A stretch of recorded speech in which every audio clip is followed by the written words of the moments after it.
I ain't have a song in the song I wanted to play. I didn't want to take a chance. My bad. You didn't want to take a chance. No, RG be hating. Yeah, they do. RG be hating big time, Betty. Yo. All the time. Not for nothing, not to jump into things. Nor today, man. I know. They about to get upset. No, it's done. It's 7 seconds. Let me just.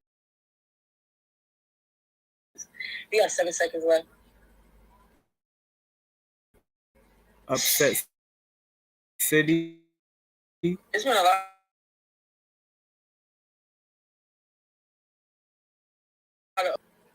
Uncle Al was good. These games, it was too much to. It was literally like 10 games. Facts. Oh, what happened? Today's games, it was too much to. It was literally like 10 games, 10 plus games today. It's out of control. What happened? Oh, Brittany, I think you're frozen. Oh, boy.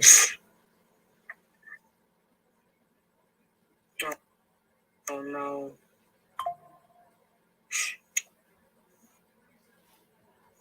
Why is not allowing me to go? All right, thank you. I think Brittany's frozen. Alfred, can you hear me? I'm going to come back. What happened? Just answer in the chat if you can hear me.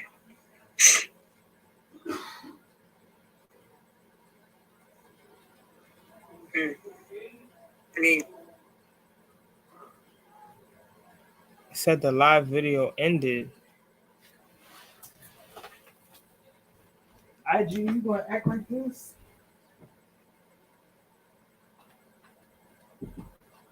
IG, you gonna act raunchy like this? What's up, IG? What up, though? IG, stop playing. IG been hating since the grave, bro. We about to get it popping. I'm waiting to get Shantae back on here. IG cut us off for a little bit, so keep tight, y'all. Keep tight. We here. Y'all see me rocking my Rutgers women's basketball gear? That's because we just signed one of the top recruits in the nation. What's up, Spindot? Keomi McMillan. Britt, I don't know what happened. Britt.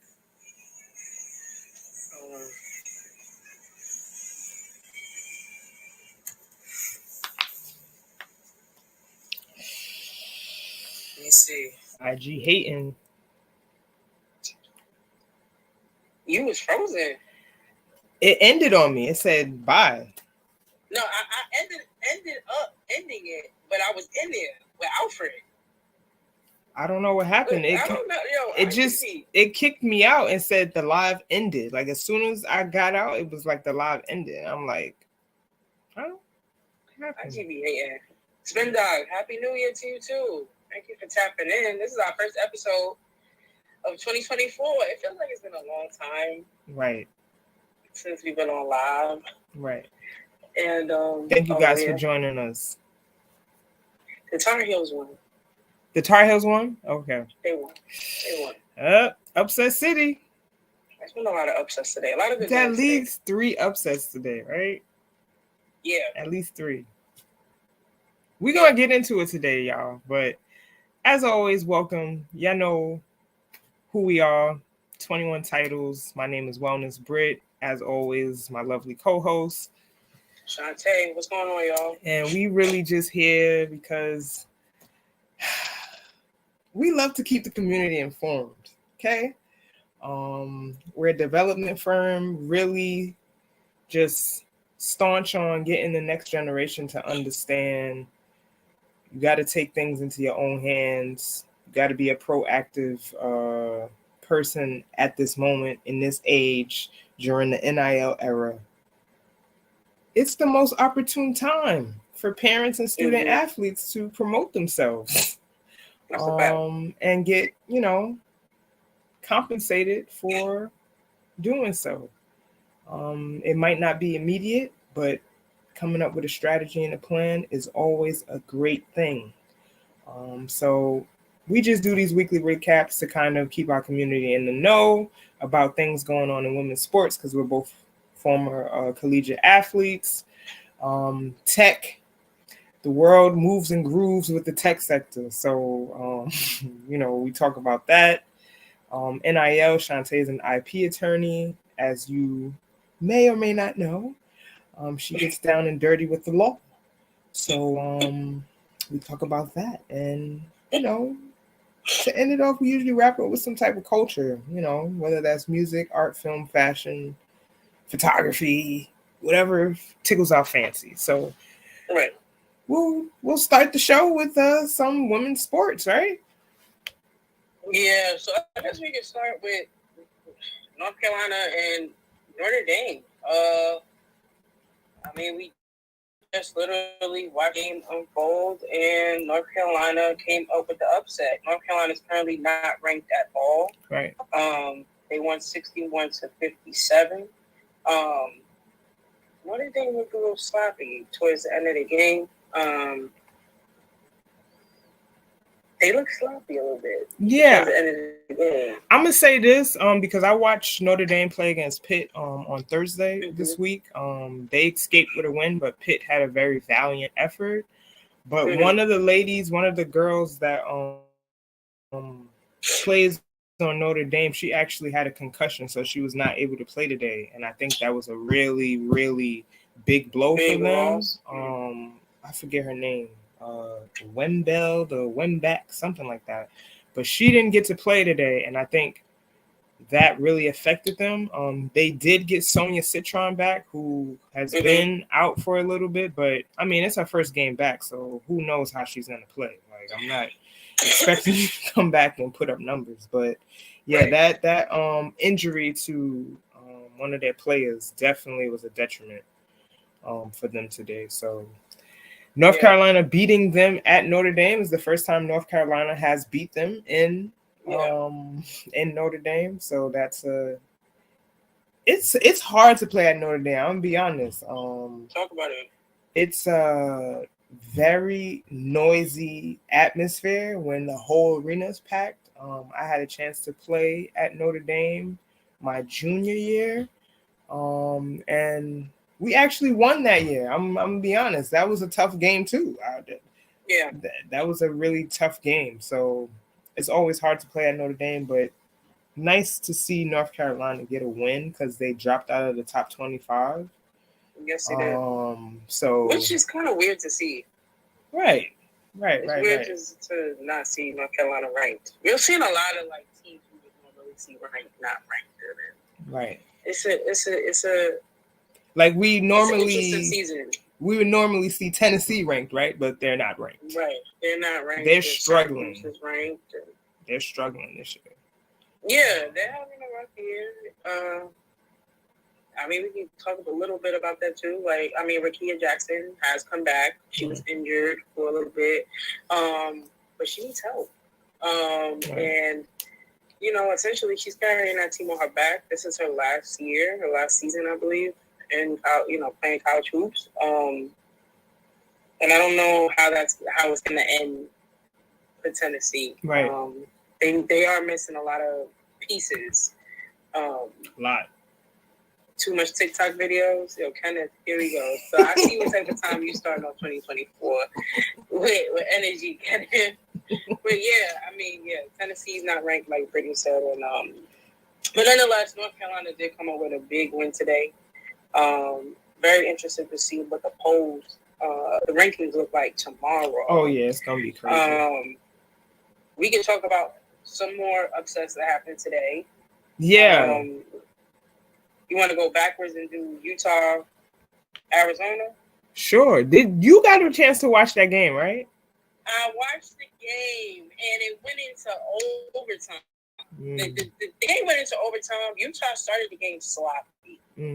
I think they ended up with over 17 turnovers for the game. They ended with more than at least 16 to 17 turnovers for the game.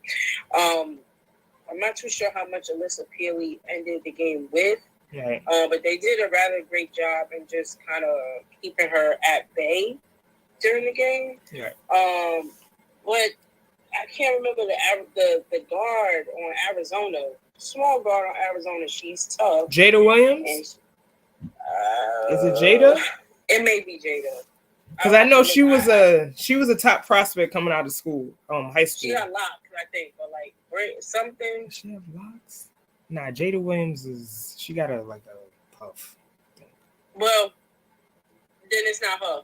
Okay, but somebody else. There's a guard on Arizona who's tough. Kenneth. Who was? I'm paying Washington. All right, Kenneth. No, but she stepped up today and was making big shots, especially towards the end of the game and during the first 40 minutes, and then during the overtime play, she actually hit the 2 free throws to kind of seal the deal for the game. She stepped. I cannot remember her name right now. I'm so sorry, but check her out. She really stepped up today. And yeah, Utah just was a little sloppy. They did have a really good look at the end of the 5 minutes in overtime, but just could not execute. Couldn't seal the deal. Rather, they executed the play, just couldn't seal the deal. But yeah, that's another upset. Utah is ranked 15. Arizona is not ranked at all. And they left with a win today, 71. So they won by 1. And it literally came down to the wire, like seconds left during that overtime, that 5-minute period, right? To steal the game. So again, congratulations to Arizona. That's a really big win for them, especially in conference play. Mm-hmm. Again, interested to see what the rankings look like for tomorrow. I mean, the other game, Virginia Tech. Again, I didn't. Yeah, I turned. I'm not gonna hold you. I watched this game, so I can talk about that. I watched, but I was like, all right, it was too many games happening. I was like, I'll circle back, but let's talk about it. We have Virginia Tech versus NC State. Now, NC State is a tough team. The first time I see NC State play was against UConn. When they got that win versus UConn, and they never beat UConn. Right. And look at the thumb. What is that from? Who's look that? AI. That's AI? Yeah. Yo. What's her name? Sanaya Rivers. She stepped up big during UConn. It seems like she stepped up really big today. She had a good game. Let's talk about it. So this was a thriller today. I'm gonna be honest. NC State was really winning most of the game. Virginia Tech was. So NC State is ranked number 3 in the nation right now, and Virginia Tech is ranked around 16 in the nation right now. And NC State was up most of the game. I mean, I really believe with maybe 6 minutes left. In the third quarter, it was 47-60. We're probably that I do remember. They was up big. They were. Because Georgia Amore, is it Amore? Amore was not hitting shots. Girl scored 19 points in the second half. She was 1 for 11 in the first half. Not for nothing, she has to. Her and Kitley. And I'm gonna say this. Yeah. Her and Kitley. They have to do that. Her and Kitley combined for 48 points today, right? They had to. 48 out of the how many points did they score? 70 something today. I'm gonna say about 70 something. Okay. So basically, more than 50% of the team's points. All right. Yeah. The game ended. Last 2 possessions. Sanaya Rivers gets to the Baja on a reverse layup. Yes. Puts NC State up, right? Tough move. Tough move. Very tough move. And there was only seconds left. It wasn't much time left. on the clock after she did that reverse. After she did the reverse, there was about 1.9 seconds. Something seconds left. In order for Virginia Tech to execute, everything has to be perfect. The pass has to be perfect. The screen has to be perfect. Kelly got to catch the ball, put it right up. They executed the play to a T. I'm going to be honest. I don't think Kitley is physical enough. Like her physicality is very low. She does a lot of fadeaways. But that shot, she hit that shot today. But I know for her to move up in the next level, she's going to have to get down and dirty. Step it up. Like, I'm sorry. I'm gonna just go ahead, Roxanne. No, she got to step it up. Like she got to get physical. All that fading away. All those little. Listen, we love a big girl that can also hit the little 15-footer, but like you gotta. I want to see her getting more physical in the paint. Right. You gotta get more physical in the paint. I'm gonna just leave it at that. But go ahead. I won't. I'll just piggyback off of that. NC State. NC State is a very tough team to me. Like their forward, Mimi Collins, number 2. She was balling today. And she was locking down Kitley. I did see that. Like, like the third quarter. Yes. She was like, all right, enough is enough. Right. Like, enough is enough. Yeah. I'm going to get up on you since you want to shoot these shots and stuff. I'm going to make sure my hand is up. I'm going to make sure I'm under it so you don't get an easy shot. Facts. I think she did a really good job in the second half. But, yeah. I like her. It's a big win for Virginia Tech. Big one. And like you said, they did execute really well. I mean, even Georgia I did see that on the playback. Set the cross screen. Mm-hmm. That's why. Let's talk about how important it is to hit somebody on the set of solid screen. Head hunt. Setting solid. Say that again. Head hunt. Yes, setting solid screens are so important, and getting your teammate open. Right. Having enough discipline to run the play fully. Right. That's important to watch. And I hope that other collegiate athletes and high school athletes are watching that game. Execution. You have to execute. You have to run the play completely. You have to do what you have to do, what you're supposed to do, how you practice. So, yeah, that was great game. And a thrilling ending to the game. So, yeah, again, NC State, I think, what did they rank? 3. 3, yeah. Today. Mm-hmm. Interested in seeing, again, what that ranking looks like tomorrow. Facts. There's going to be a lot of just musical chairs happening, I think, with the rankings. But this just makes for just a good preview of what we're going to get in about a month and a half. Like, this is a great preview of what we're about to get. March Madness. Yeah, March Madness is right around the corner. And it's going to be interesting. I don't know how this is going to pan out. Then we had LSU. LSU played Ole Miss. Yeah. They got the win today. They beat them 84-73. Michaela Williams is a pro. My God. She is, yeah. My God. Williams is her. My God. Williams is her. My God. Oh. Even as a freshman. Yo, yeah, did you? The freshman class is different. Yo, when she did the. Oh, I know.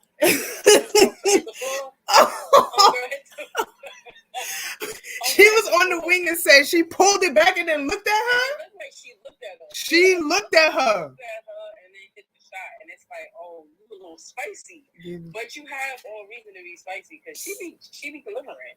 Yo, it's the confidence. Yes. The confidence. Yes. She exudes confidence without doing too much. Oh. I'm gonna whoop up. I may hit the shot. I'm big enough. I got enough body mass to bump with you. Right. So when I said this, I told my dad before the game, I'm like, Dad, Michaela Williams is a pro. But what told me in the game, fourth quarter, This girl's on a fast break. It's a 3-on-1. She pulls up for a 3 and holds the follow through like Monica from Love and Basketball, bro. Yeah. I was like, nah, she ain't just do that. Yeah. She got the green light. She got the green light at LSU. She has the green light. Crazy. And she should. Crazy. That was a great pickup for LSU. It was. LSU's also going through some things. They got some people out due to injuries, and then, with what's the name that left? Kateri. Mm-hmm. I don't know. That's what I could say for LSU. I don't know what the remainder of the season looks like for them.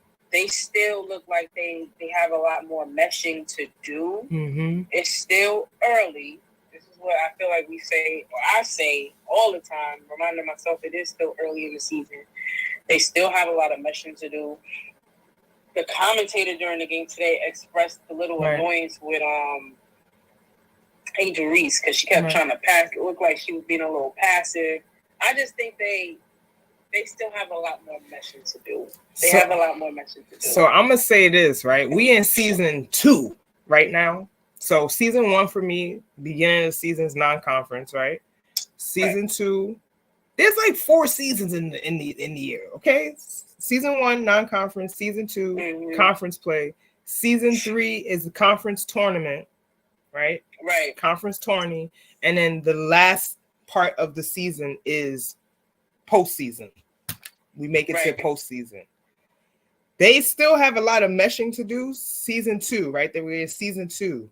If they don't mesh by the time conference play is over, then I don't know what to tell them. Because going into conference play, they need to either get to the conference championship or win the conference championship, for me to be convinced that they're going to go long in the tournament. And I don't think so. If Michaela Williams plays really well, I think Michaela Williams, if they all are going to have to play well. That's a fact. That's a fact. Have to play well.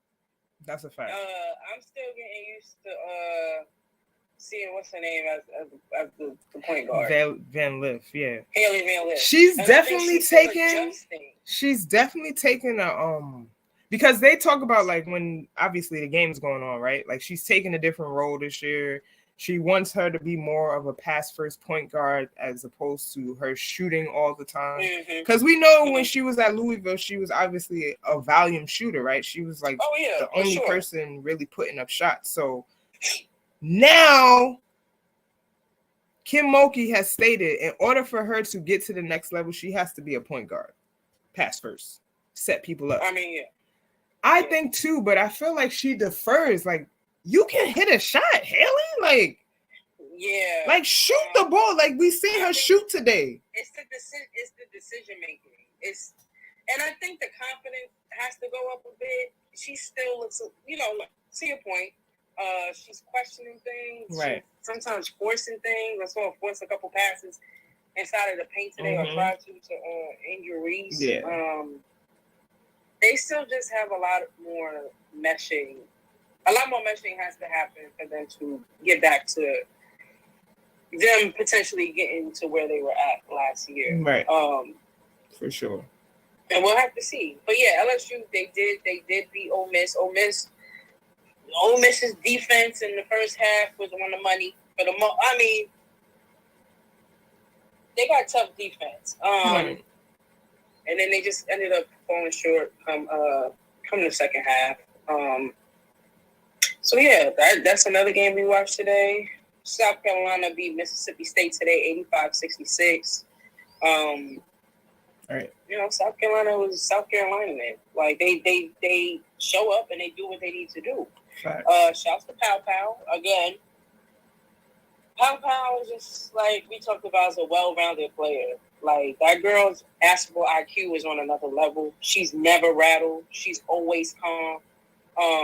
She makes great decisions. So what I want to say, can I say something? Yeah, for sure. So essentially, right, I feel like Pow Pow has taken the same role as Haley Van Lith. Correct. But we still seeing seamlessly. it was a seamless adjustment for her. Right. You know, every play is different, but yeah, that is not what has been happening with Haley Taylor. That transition has not been a smooth. And it has With not been Pow, seamless. it's been a really smooth transition. It looks like she's been playing point guard for a very long time, and and truth of the matter is, she wasn't. Right. You know, she was sitting on the perimeter because the girl could shoot the three. Right. But yeah, she has stepped up into that role. And she looking good doing it. Okay. Yeah. Pow is a senior, right? I believe she's a senior. I haven't seen her in any mock drafts, like for real, but which is interesting. But that's the point. I feel like she's gonna get it's the same thing like when I seen what's his name? Jalen Brunson. People were just like, oh, he's not that good. Blah, blah, blah. I'm like, but his IQ and his footwork is impeccable. Okay? Footwork is top tier. Impeccable. Okay? If y'all don't choose Pow, y'all GM, I'm calling out WNBA GMs, coaches, all of y'all. Y'all should be at her games too. I don't know. You know how that goes. That's what happened to Alyssa Beasley. Yo. She's getting nationally recognized, but the girl been. Y'all better put Pow on them boards, okay? Stop playing. That girl is good, and y'all hating. They hating. Don't let me get in the votes. Because I'm coming. Nah, Pow is a good player. South Carolina's doing what they need to do today. Still undefeated. So, yeah, and UCLA played today. They play Oregon State. Say UCLA, you said? UCLA played. They the number 2 team in the nation. I'm gonna say it right here, right now. UCLA is a Final Four team. And why I say that? They got 6 people scoring averaging double figures. 6. When my team went to the Final Four, we had at least 4 people averaging double figures going into the tournament. Well balanced team. I would love to see them play against South Carolina. I would. I think that'll actually be a real solid matchup. Yes. They both got big, and they got big guards. They got people that can shoot. Right. And then they got, Cardoso versus Lauren Betts. Come on. That would make for such a really good matchup. Do you have a list of your own top 10 players? We had a list at the beginning of the season, not our top 10. But maybe we can work on a new one. I know for me, I would probably have to work on a new one because new players have emerged. Yeah, emerged from the Raptors. Like, I'm not going to lie to you. So, Spendoc, I don't have one right now, but maybe we could do that for next week, and we could talk about what our top 10 players are. Facts. It's just so many talented players. Absolutely. We're going to break it down by class, too, because there's a lot Say of... that again? I said we're going to break it down by class, too, because there's a lot of, players that we feel... There's a lot of great freshmen. There's a lot of great sophomores. So I feel like we have to kind of base it on the class. Do it by the class. Yeah. I think that would probably be best. Class. I would love to see who you're looking at in the course season you referred to. That's a good point, too. Maybe we could do that. Okay. Yeah. Yeah. For sure. It's just so many great players. But it's a good thing to do. I'm excited to put that together. Yeah. Because it's a deep list. Facts. But yeah.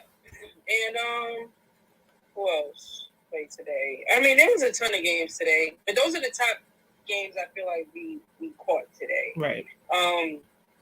But yeah, tap in women's basketball, man. Like, tap in with women's college basketball and high school basketball. The viewership is up. The numbers are there. We're going to get to it in a little bit. But, yeah, also wanted to say that Brittany and I went to the game at Rutgers, so we got to watch Caitlin Clark play in real time. Yeah. The big RU, not at the rack no more. We was at Jersey Max Arena. We was at Jersey Max Arena, but it was sold out. Right. And while there was a ton of Rutgers supporters there, everybody had red on. I'm not gonna hold you. There was a bunch of people there in black and yellow. Black and yellow. They were there for Caitlin Clark. And there was a lot of you wanted to go. Yeah, my man. GTM Media, we outside, okay? We outside. It's a movie. Okay? It's a movie. Iowa, it was crazy. Like, there were, young girls there. There were, AAU teams or, like, middle-aged school teams there.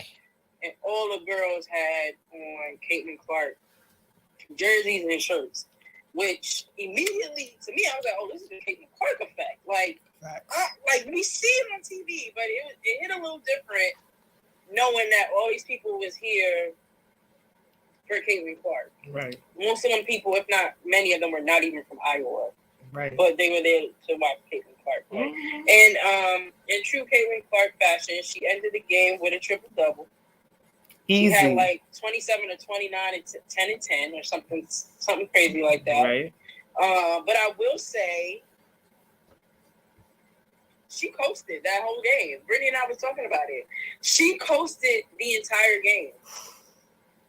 The entire game. And when I mean coasted, I mean like she wasn't going hard. Like she is the GOAT, but she didn't go hard that game, which is crazy at all. Like she had a rough first 2 quarters of the game. She missed a lot of open layups. She wasn't hitting many shots. I think her field goal percentage was pretty low. Yeah. But yes, she still ended with a triple-double, which is what Brittany and I was saying. Like, my dad was like, that's scary, right? It's scary that she didn't really go. She wasn't in full gear. Right. During that game, she was really looking to be a little more passive and pass the ball to her teammates. And that's essentially what she did in the second half. But yeah, like she still ended with a triple-double. And they beat Rutgers. And Rudy, do you have anything to say about that before we talk about like the after game thing with Iowa? Yeah, I mean, it was.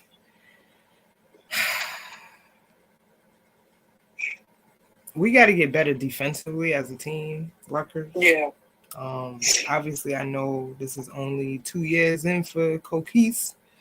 So obviously we're giving her some time, but the culture has to be implemented. Rutgers has always been a defensive team. We can't lose that identity. Not in the Big Ten. This is a great conference. And yeah, I mean, she was really coasting. It's like she wasn't even being challenged for real. Like, no, she wasn't. Doing whatever she wanted to do, to be quite honest. Like, she didn't even look like she was really trying to break a sweat. Like for real. No. Just going up and down the court, just doing her thing. So it was exciting to see her in person for the first time. But yeah, I'm excited for Rutgers moving forward. We're going to talk about what happened after. I mean, we might as well just talking right now. I feel like it flows right into it. It should. Okay, so I'm hype. Okay, after we got a Bday. Okay, like we lost by like 30 plus, but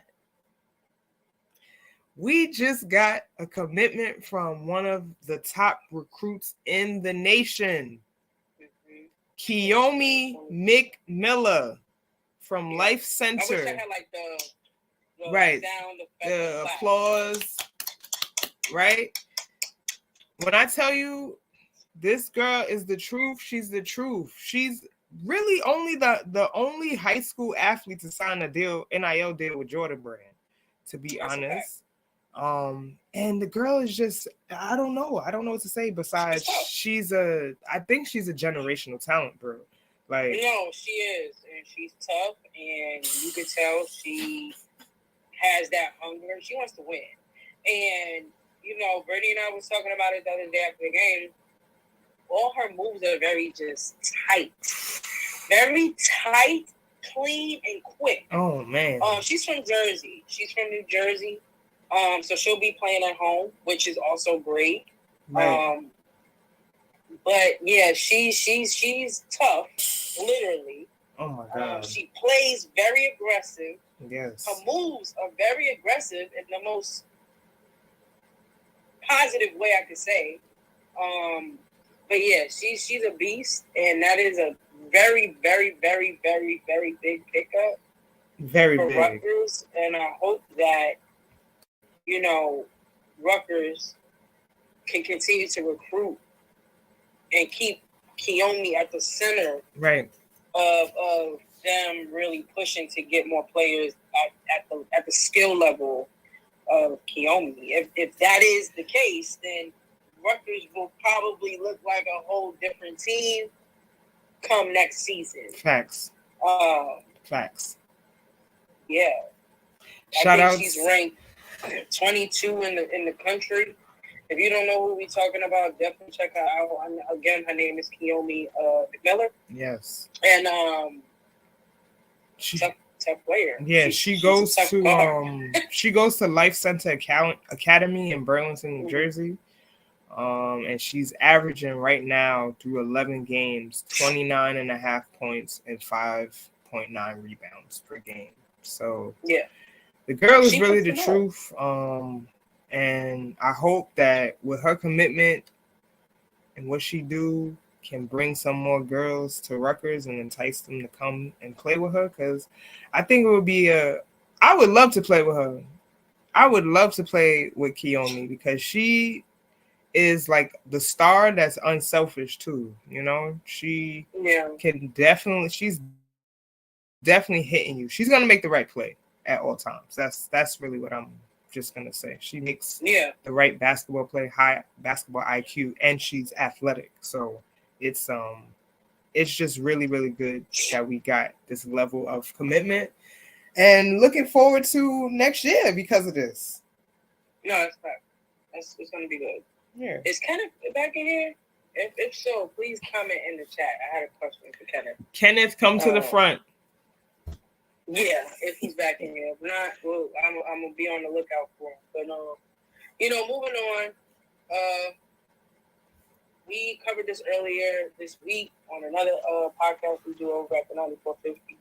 If you don't know who the 9450 is, definitely check them out and subscribe. We talk about the business of sports there every week. But Chelsea Gray, Las Vegas Aces champion. You call her a point guard. Many do. Chelsea Gray. She now is. She landed a broadcasting job with the Sacramento Kings, which is fire. Right. Brittany and I often talk about how a lot of women who play basketball have to go overseas to supplement their income during the off season, but we've been seeing a uptick in the amount of women being hired here in the States so that they don't necessarily have to go overseas. And to make things even more interesting, a lot of these women have been hired to cover NBA basketball, or in any case, cover basketball on either the men's side or the women's side. So essentially, they're like close to home. They're keeping it within something that they love, which is dope to see, and they're making money and growing from these opportunities. And so, yeah, Chelsea Gray is covering the pregame live and the postgame live for the Sacramento Kings. I was just at Brittany's house this weekend. We actually got to see Chelsea Gray in real time covering the game, giving her feedback on the Sacramento Kings and their play. This had to be on Friday, late Friday night. Yeah. And it's dope to see that, right? The transition, right, from player to now broadcaster, and she's amongst great people. She's gonna be around Matt Barnes, Mike Bibby, just to name a few people. So like, she's in great company. We believe that she's going to continue to grow as a player, even more so now because of just being exposed to just different viewpoints, I guess, of the game, and just hearing different ways other individuals are covering the game. And then being around Mike Brown, just getting different perspectives that can hopefully help her benefit. Right. So that it transitions over to when she's playing with the Las Vegas Aces next season. But that's just a fire opportunity. Like, it's a dope opportunity. And, yo, what's up, Kim? Cam, what's good? We was just talking about you, Cam. We was like, Cam probably on the world tour, man. All the time, man. All the time. But nah, Chelsea Gray. No, your goes on your. No, but yeah, Chelsea Gray, man. That's a fire opportunity for her.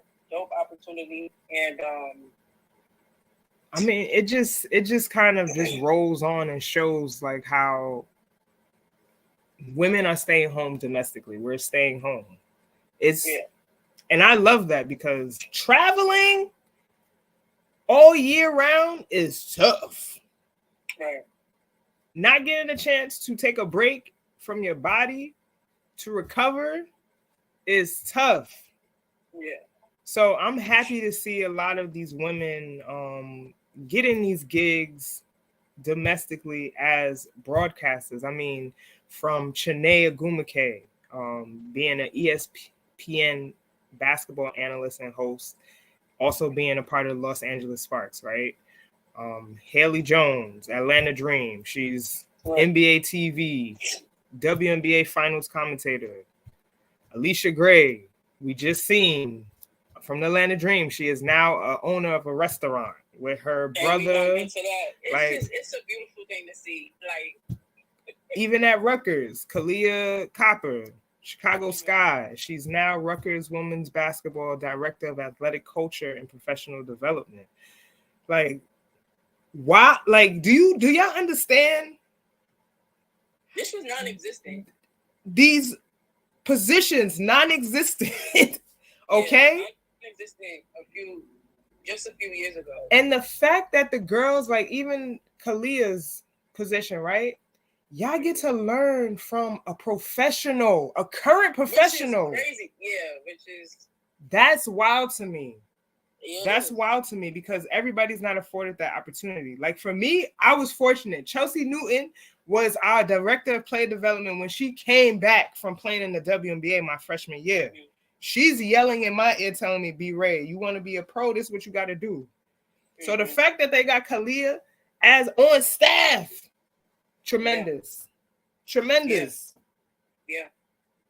Tremendous. So I'm looking forward to just continuing the trend to see more women enter. And we're going to see it. We're going to definitely see it because the more these players step up on the collegiate level and then on the professional level, the viewership is naturally going to continue to go up, which we've seen this past season. Right. We saw record-breaking numbers and record-breaking ticket sales. Right.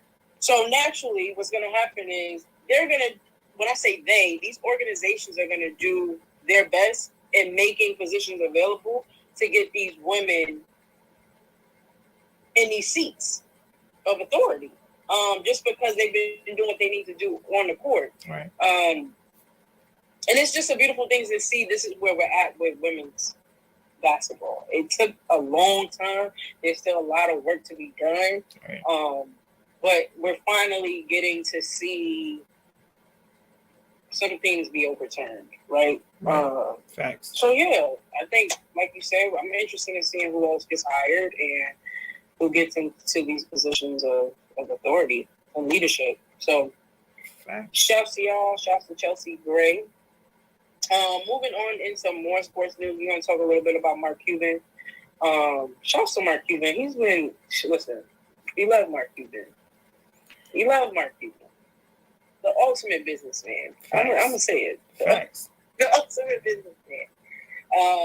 We covered this previously. You know, he sold his majority stake in the Dallas Mavericks to a casino mogul, Miriam Adelson and her family for $3.5 billion.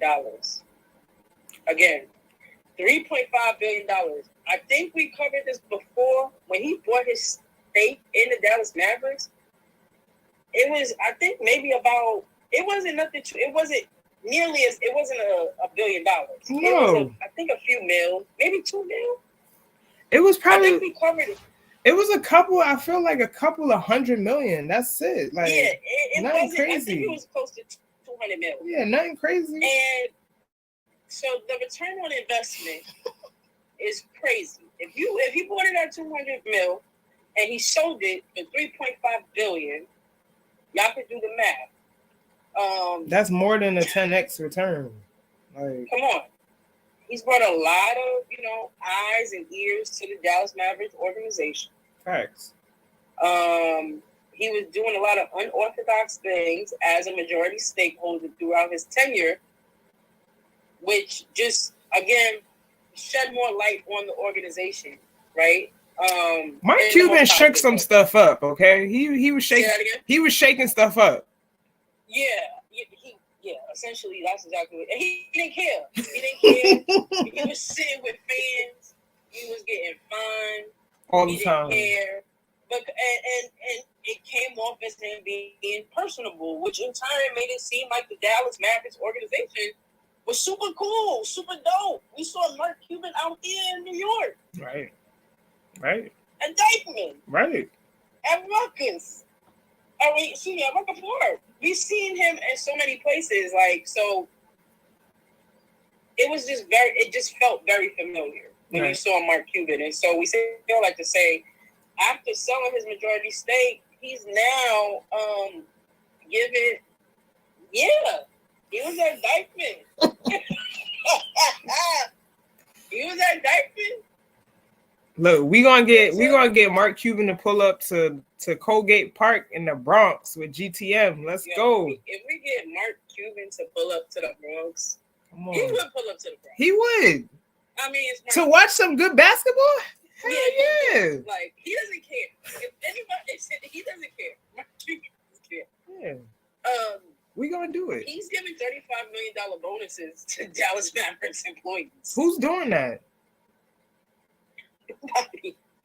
35 million in bonuses? $35 million in bonuses to Dallas Mavericks employees. Now, I don't know how many employees there are. Give me my bonus, man. I need a bonus. Give me my bonus. I need a couple of racks. Yeah, I should have worked for Max because I'm like, dang, Mark. So yeah, he's getting like $35 million. And he said, as a thank you for all your hard work making the Mavericks an amazing organization, each of you will be receiving a bonus from myself and the Adelson and Dumont families. Talk about employee appreciation. Look, come on. I'm gonna be honest, y'all corporations are terrible, okay? Nasty. The last corporate job I've had, I've had employees that worked there for 20 plus years, 30 years. What do they get as bonuses? A bar of soap, a gift card, pizza parties. Like, I be feeling like, yo, y'all are crazy. I done gave 30 years to this company. Y'all giving me a bar of soap as an appreciation? Nah. But it's messed up. And so for them to do that, it says a lot. Well, can't they be low-key giving gifts that got a lot of shade? They do. Yo, shade, so much shade it could go in the shade room. Like, come on. It's sad. I love how Mark is solidifying his legacy in the best. Yeah, like, he's just a stand-up guy, man. He is. I've never met Mark Cuban, but he just comes off very chill, stand-up dude. Yeah. Doesn't mind, like, getting his hands dirty. He's not, like, unreachable. Facts. Even as a billionaire. Right. He's not unreachable. Yeah, yo, I could talk to Mark Cuban about some things. Yes, he can sponsor it, for sure. And he better sponsor it. Be like, what dishes you want here? We got all the dishes. Come on. For sure. So, shouts to Mark Cuban, shouts to the Dallas Mavericks organization. I think that's super dope to highlight. So, yeah, that's what we have for sports news. We was on there for this. Yeah, we covered sports. We had a lot of sports today, but look here, we rolling into NIL, college sports stuff. Shantae's gonna take this because she the one that's into the media rights and IP rights and all of this. So there's a lot. If you don't know, the NCAA women's tournament is now valued at $65 million in this new deal that the NCAA has with ESPN.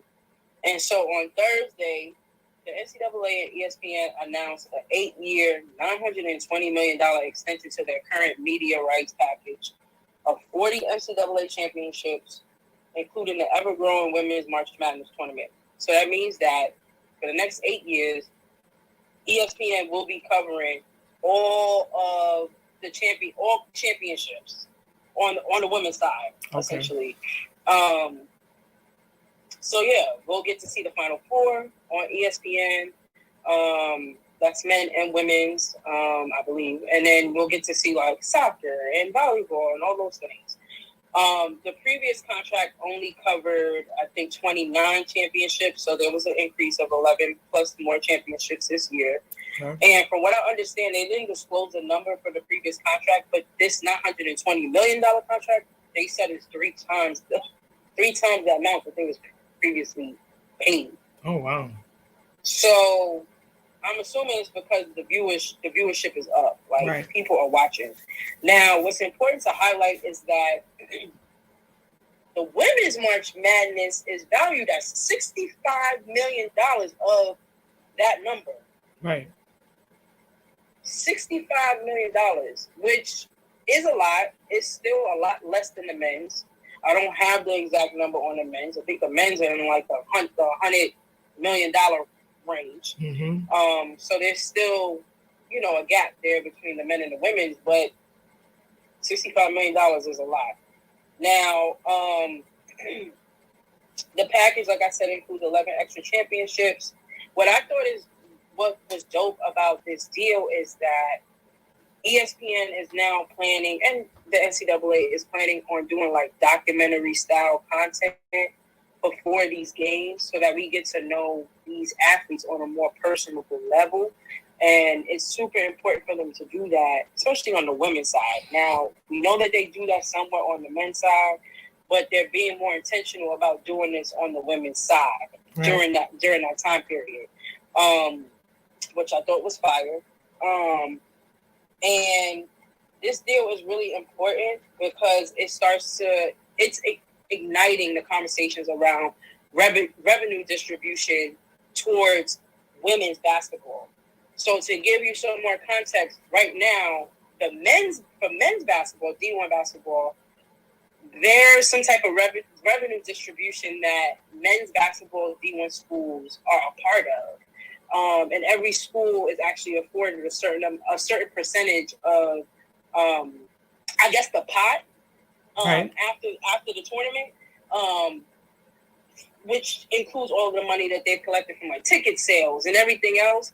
They divvy that up amongst the D1 men's college basketball programs, but they don't do that for the women. There's no such thing for the women. Which is crazy.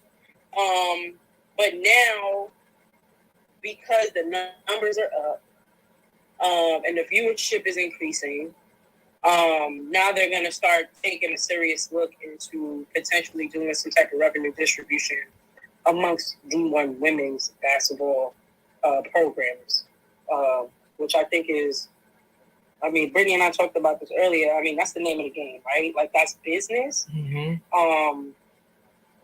And it's unfortunate it took this long for them to start considering the revenue distribution. But I hope that they follow through with it because the numbers are telling the story. Right.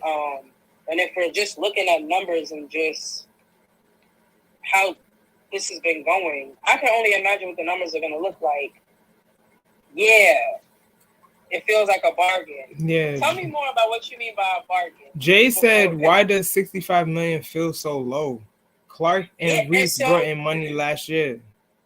Right, and so y'all are not the only ones, and that's why I was like, "Tell me what you mean by a bargain," because I wish Danny was in here, but Danny texted us in this group chat and was like, you know, he thinks that it's a terrible deal. And to give more context, when negotiating, right, they were initially going to leave women's basketball separate. So this package, this deal includes not only obviously women's basketball, it includes like all the sports. Mm-hmm.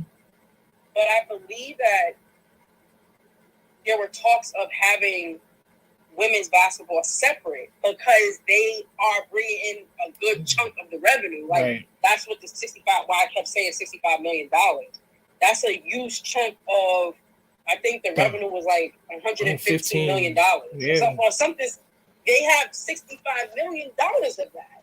So the question is, well, why wouldn't you just leave the women's basketball on its own, and then leave all of the other sports to kind of bring their viewership up and you know, according to Front Office Sports, the article we read, they were like, well, the reason why they kept women's basketball as part of the package is because they didn't want other sports to like suffer because the viewership may not be as high and they may not bring in as much revenue.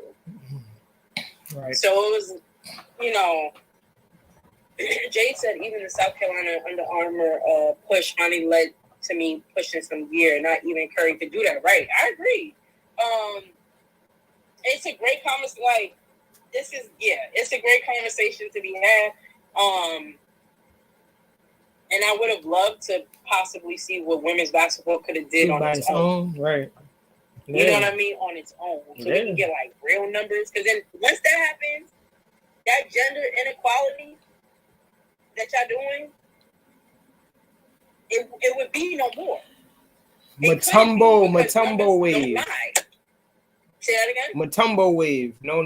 Yeah, and I feel like, you know, maybe to some degree they were avoiding that because maybe they don't want to clean up, you know, what they've been shoving under the rug, right, for some years. Like, Spendoc says, my 11-year-old daughter turns 12 next Saturday. The weather is projected to be stormy, so we may end up staying inside. All my daughter wants to do now is watch the Knicks game and the Iowa women's game. Yeah, which is dope. Like, fire. That just made me smile, obviously. As you can see, but yeah, like, that's fire, and that's dope. And she wants to watch the game. I think more kids should watch the game. We need more kids watching the game. And we need just the women's game. And we went down a rabbit hole, you know, reading these articles. We need the women's game on certain channels that can be reached. Yes. We need the games to not conflict with men's games or scheduling. Y'all got to do a better job. The schedules are horrible. They've always been horrible. Oh my God. We need to make them more accessible to people. Facts. And we'll have to see, I guess, how. Yeah, $65 million does seem low. I mean, the more I read what y'all put in, and then we heard what Danny put. I didn't necessarily consider that. I just thought it was very interesting that they wanted to couple the women's basketball with everything else because they didn't want everything else to fall apart. But I don't think that's necessarily fair considering how long. I mean, that's for all women's sports. Right. Because all women's sports viewership was up. We saw women's volleyball a couple weeks ago. The numbers have been out of control. The ticket sales, out of control. The same thing with soccer. Several months ago, viewership up. Ticket sales up. So yeah, 65 million. I mean, yeah, that number is low, but we're expecting it to increase. Like that's just what's going to happen as the talent continues to go up. The viewership is going to go up. ticket sales are going to go up. Right. And I'm interested in seeing what the NCAA does after that. They definitely need to create some type of revenue distribution model for the women. There's no denying that at this point. Mm-hmm. Just do it. Come on, Charlie. Come on, Charlie Baker. Come Stop. on. That's the president of the NCAA, by the way. Say it again? No, I was just telling them who I was shouting out. Charlie Baker is the president of the NCAA. Come on. Yeah, it's time. So they're gonna the NCAA Finance Committee they've explored the concept and they'll see about the revenue distribution at the end of the year, I guess, to see how it unfolds. So so yeah, we'll keep y'all posted. ESPN is going to get crazy ad revenue from this deal. The women's game is growing exponentially. That's correct. Yeah. It sure and is. they need to pay these women. The revenue distribution needs to happen, and another model needs to happen, because not only should the school be paid, but these athletes need to be paid directly, like media rights. This is like, no, I need to look. There needs to be some type of model where these players are getting paid or getting a share of that revenue distribution model. Right. They need to be getting paid. Facts. Not just the schools. Facts. So, yeah, we'll keep that posted, but that's still a big deal. So, yeah. Great. There it is. We talking about injuries. We just wanted to send thoughts and prayers to Aubrey Griffin from UConn. UConn has had a really tough season due to injuries. AZ Flood. Now Aubrey Griffin. I feel like they have someone else. I can't remember her name right now that got injured. Yeah. They do. But nonetheless, I think Ice Brady. That's her name. Thank you. Yeah, they've been just having a bad journey. Yeah, unfortunate blows for them these past few years. And my dad actually just told me that Aubrey Griffin is actually the daughter of Adrian Griffin, the Milwaukee Bucks coach. Oh, okay. So I did not know that.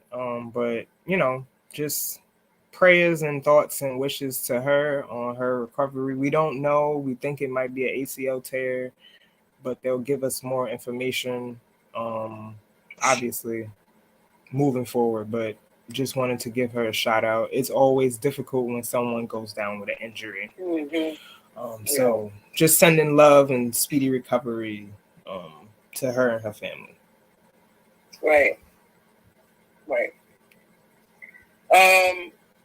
Now we're gonna go over to tech news, because we already talked about Kiyomi. Yep. Going to tech news. Just wanted to highlight a company called Sport Radar. They're actually partnering with the NBA to fuel fan engagement. So they are a global sports technology company that is providing innovative solutions to the sports industry. They were founded in 2001, but they've been partnering with all the major organizations: the NBA, the NHL, MLB, NASCAR, and all of that. And basically, they're big on data tracking. And I thought it was just fire because they're using this information, this data, in so many different ways. They're also using AI. And so, the analytics and insights generated from their data can be used to help teams better evaluate their performance of their players. But what I thought was really cool is that I don't bet. Does anybody in here bet on games? I don't like FanDuel and all that. I don't like to bet. But nonetheless, from a betting standpoint, they can generate and update betting markets to align with rapidly unfolding game situations. What I've heard, since again I don't bet, but people do, is that some of these platforms actually have lagging information that's not accurate. So you go to place a bet, but it's not updated on the platform. But Sports Radar just really does a great job in providing on point data. And so they their technology tracks ball movement in 3D. there's machine learning. They're uses machine learning, AI, deep learning, and computer vision capabilities to deliver content faster while generating advanced analytics. I just wanted to highlight them because I think, we've seen an uptick in tech and sports kind of meshing, and we're only going to continue to see that happening to get more fan engagement. And I mean, I wish I could bring up like how their technology looks, because it looked cool in the article. Right. But it just brings a different layer of just bringing that fan engagement, which will in turn into, more revenue. And so I never heard of Sport Radar, but keep your eye out on them because they've been out for a very long time. Like I said, it was founded in 2001. So they're making their rounds around organizations. Jay said, but the increase in gambling and game coverage is wild. But for the savvy gambler, that's a great company. Yeah, right. I'm not up. I don't know nothing. Me either. I don't gamble because it just gives me too much anxiety. Yeah. But a lot of people, we don't do it. But yeah, I know it is wild. But yeah, for the savvy gambler, this is probably one of the most accurate, according to them. A bar, Cam. I only bet on myself. We love it. A bar. So yeah, just shout out Sport Radar. Shout out Sports Radar. But yeah. You want to talk about hoop? Yeah, hoop. So just in, like Shantae said, we're seeing an uptick in like just the sports and technology mesh. We've seen during last year, like wearable technology. We know that certain like colleges like Duke are using wearable technology to get data so that they can obviously use that to either rev up the conditioning, rev up the strength and conditioning plans, or kind of like scale them back. But this is kind of another play on that. A startup called Hoop, spelled HUUPE, is hoping to change just the trajectory of data retrieval and like kind of, I guess, outside hoops, right? Like people practicing and people engaging with each other. So essentially around the globe, though. Right. And I think that's what makes it fire. Like Brittany could be in Africa, I could be here, right, and we could still be playing a game of horse or something against each other. Because of the data that's set up on the actual hoop. Like there's a screen on the hoop. I don't know if you get to see. I would get to see Brittany, but I would get to see Brittany's, shooting percentage. I would get to see all of that via the screen on top of the hoop. I like that. It's like the Peloton basketball. Yeah. Essentially, yeah. So essentially, Hoop's product and business model combine a mix of hardware, software, and media streaming. The physical component starts with a connected basketball hoop that picks up data about balls that are sunk through. Like, obviously, it's like when you're shooting on a gun, right? Like you're shooting on a basketball gun, it'll obviously retrieve and keep the data. So essentially, it's like that, but you're getting a screen that you can actually see the other person too and see the stats, essentially. So it's waterproof, so you can be out there in the rain shooting on this hoop, competing against other people. It's gonna be fascinating. Yeah, for sure. It tracks everything. It is cool. It tracks everything. They are expensive though. I think they offer it in packages, and it depends on the size of the screen. It starts off at damn near $5,000, and it goes up to about $6,500. It just depends on, again, the size of the screen, and then they have subscriptions that you can buy into. So I guess Spendoc is similar to like Peloton in a way. Right. But yeah, they're also considering doing this for other sports, not just basketball. So they're thinking about lacrosse, soccer, and hockey. So that's gonna be cool, especially hockey, but like the goal, right? Like having a screen above the goal, maybe would be crazy. Interesting. That would be crazy. But yeah, shout out to Hoop for the innovation. Never seen that before. And they just well, it's not just a few months ago, or then a year ago, they raised $11 million. So this company is not going anywhere. Wow. And there's a lot of people buying into their company. Definitely check them out. Again, it's Hoop, HUUPE. Okay. Shouts to them. Fire. This is very innovative. Fire. And then last week, it was Bitcoin's birthday. Happy 15th birthday to Bitcoin. And, it being the most valuable crypto there is. And, we were just talking a little bit about this on another podcast and just connecting it to sports. Like, Drew Lloyd is an avid crypto supporter. And she has been on record saying that she's been trying to put other WNBA players onto like crypto and the importance of just investing in crypto and where we're at in society and just our economy. And so just wanted to give a shout out to her while also talking about just Bitcoin, and it's one of the most valuable assets there is. Look, right now. Shout out to the coders. Cam. Right. What up, Cam?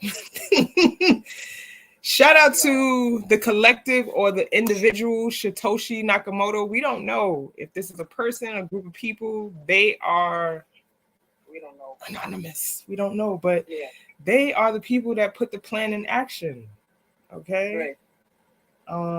Thank y'all for doing that, because we now have another digital asset that everyone can be a part of.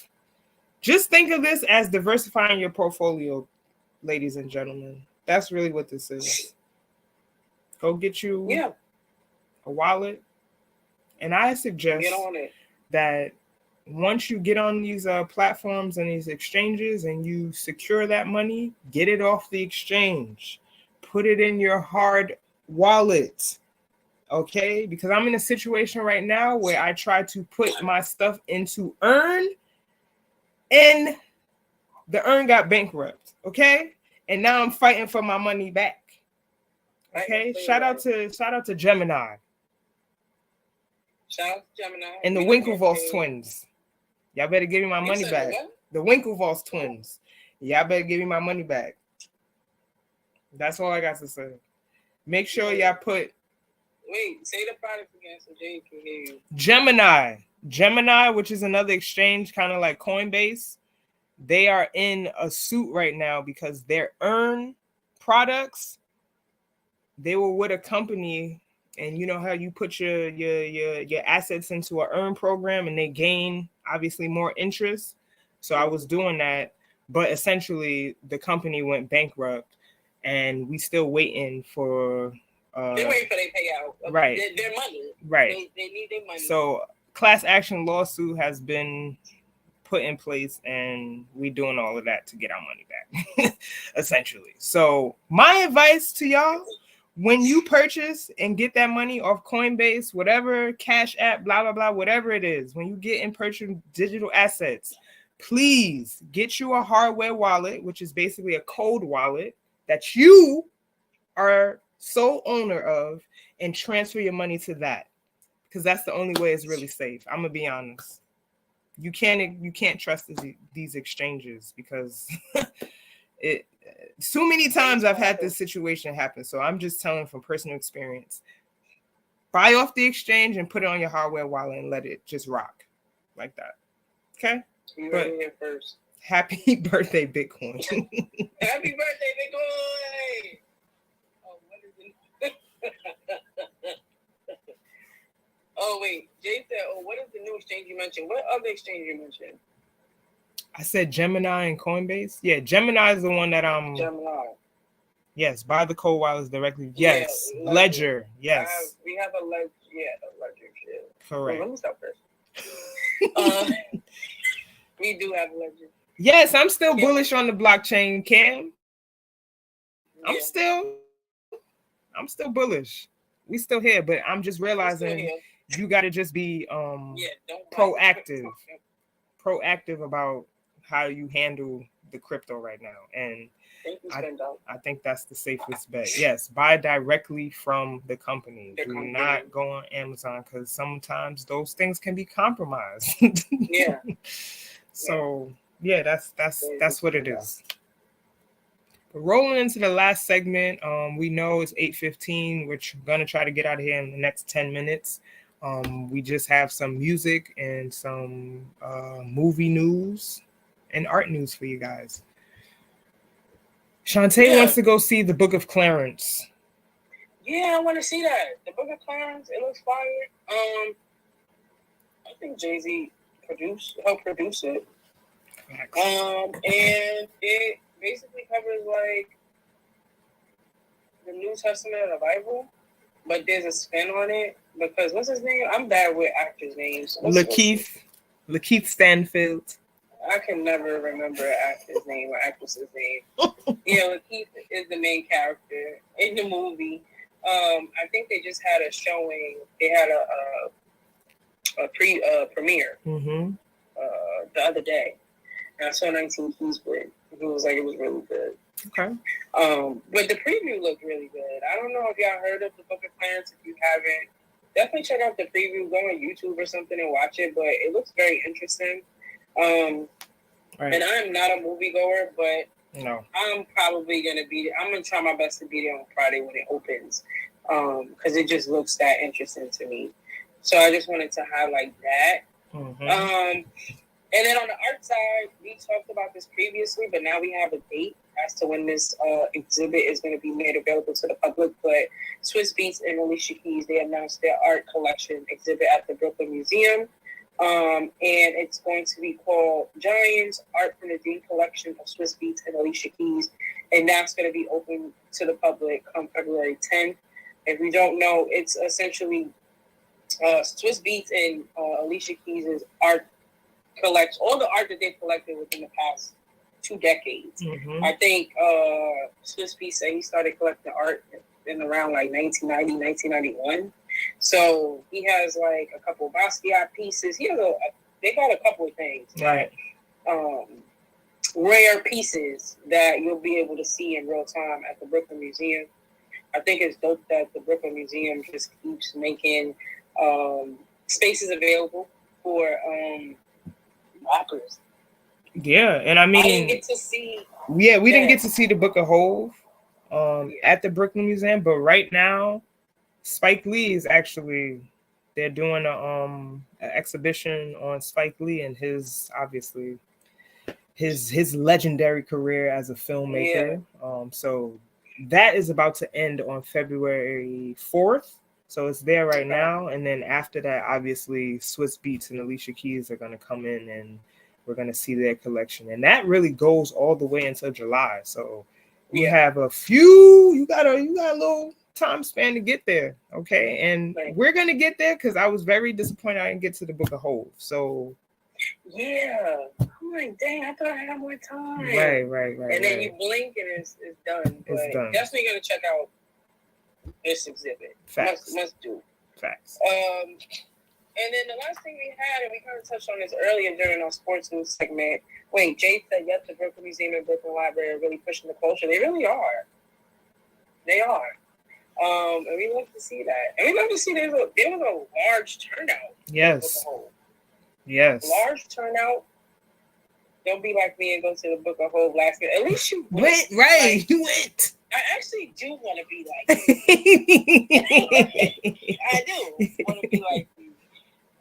Even if I go to this exhibit last minute, at least I'm just upset I didn't look at the Book of Hove. Did you enjoy it, Jay, when you went? I'm sure you did, because I was seeing the pictures on Instagram. I'm like, dang. Facts. I would have loved this. But yeah, the last thing we have is Alicia Gray. She plays in the WNBA, and she is now a franchisee owner of a company, or rather a restaurant called WMB Factory. Jay said, I happened to check the website and was like, whoops, yeah. I wish I would have did that. But yeah, shouts to Alicia Gray. But yeah, the WMB Factory is a chain restaurant, and it opened, well, she became a franchise owner, I think this year. And her location just opened 2 weeks ago. Okay. And it started, she became a franchise owner because her brother went to go get some wings from like Wingstop, and Wingstop was closed. And then he ended up going to a WMB factory, and he had the wings, and he was like, they bussin'. He was like, the food is good. Yeah. So he had, beyond the wings, he had the other food, like the food on the menu. He was like, no, this is really good. Like, I think that we should, maybe invest or become franchise owners. And that's ultimately what happened. So it's her brother, and I think her husband or partner. They're all owners of this new location. Fire. And I saw her tweet. Shouts to you for sending this to me. But like, they have vegetarian options, they have vegan options, they have chicken, burgers, all of the things you can imagine is at the WMB factory. And again, we're seeing the business of sports and other ways that these women are making money outside of playing basketball. Right. I believe Alicia Gray is only like 28. Yeah, she's young. She's doing this at a young age, getting her hands dirty in business. And hopefully, it's successful for her. She said this is harder. Running a restaurant is harder than playing basketball. It is. That's what she said. Yeah. And I didn't know if you wanted to talk about that. Because, food is your thing. It is. And I didn't know if you wanted to discuss just talk a little bit. Absolutely. About that. Look, I commend Alicia Gray for going into the restaurant business. Restaurant, like just hospitality and all of that it's a crazy challenge. You have to have people who are dedicated and want to be in that industry because it's a lot of turnover, right? Like when you work it, especially, and people, y'all got to be careful about who's handling your food. You got to be careful about where you go to get your food. A lot of people are not practicing ideal food handling practices in these establishments. And I can tell you that from experience because I've been in the hospitality industry for the past decade.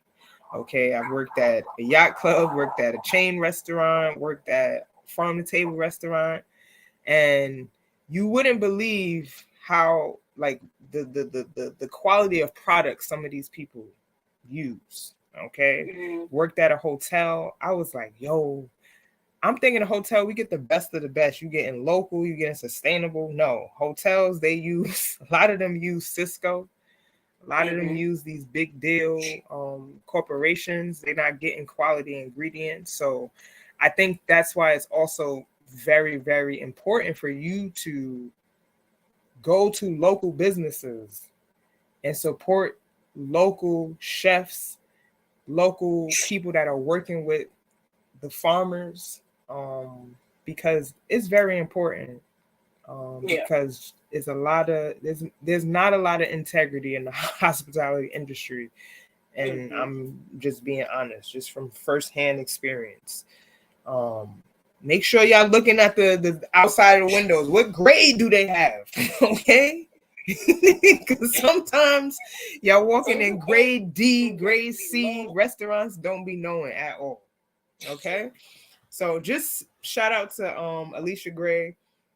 Yeah, I would love to get into restaurant consulting at some point, because I love it. I think we need more accountability in the restaurant industry, and Keith Lee, listen. Keith Lee turned it out. Keith Lee done exposed how people are running their businesses, the lack in customer service, the lack in customer care, and I just want to tell y'all that as Businesses, if you're in the restaurant business, you're a customer-based business, service-based business. So customer service should be at the top of your list. I hate walking into establishments that are not keyed in or honing in on being of great customer service. It just rubs me the wrong way. Okay? So shout out to Alicia Gray. I hope we get a chance to talk to her about her endeavors in the restaurant industry at some point. That'd be dope. Visit at some point. Taste. Because I need a taste. Because I'll tell you the real deal. Shantae is also a food critic. She loves to get down and dirty. She'll give you the real deal, Holyfield. Okay? So, with that, that's the end of the show, y'all. Thank y'all. With that being said, that's it. Thank y'all so much. This was so much fun to come back after a while. Right. And talk about all the things. And we appreciate y'all. We'll be back next week. Spend Doc, we'll work on that top 10 list we asked for. And yeah, we'll be back next week. Cam, thank you so much for tapping in with us. Thanks. Thank you, Jay. Thank you, Spin Doc. Yes. Thank you, Kenneth. Ina, what's good? What's going on? And I was hoping Kenneth came back. I don't think he's back in here, but we're gonna have to reach out to Kenneth. Yes. But all right, y'all. We'll see y'all next week, and we hope that y'all have a good week. And we'll see y'all soon. Peace, y'all.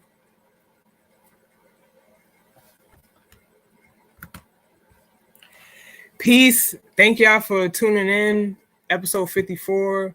We love y'all. Thank you. Please share this. Please tell your friend to tell a friend. We're really trying to give the next generation a different perspective on the basketball ecosystem. You do not just have to become a professional athlete. You can be more than that. You can be a coach. You can be athletic director. You can be so many different things. But thank you again for tuning in, and we'll see you guys next week. Please follow 21 Titles, the 9450. Follow me, Wellness Brit, on all social media platforms. Love you. Good night.